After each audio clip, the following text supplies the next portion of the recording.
Landslide হয়েছে আপনার West Lambu এলাকাতে। তো এখানে এই বাড়িতে আমরা খবর পেয়ে আসলাম যে এখানে আশা করি 3 জনের মতো ল্যান্ডস্লাইডে মৃত্যু হয়েছে, এটা আমার কনফার্ম না। তো এখন রেস্কিউ চলছে।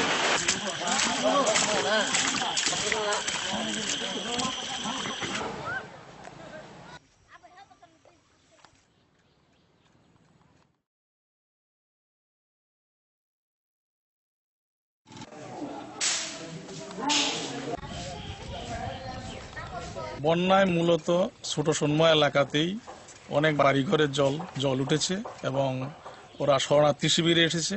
প্রায় জনসংখ্যার নিরিখে 500 জন সেখানে এফেক্টেড হয়েছেন।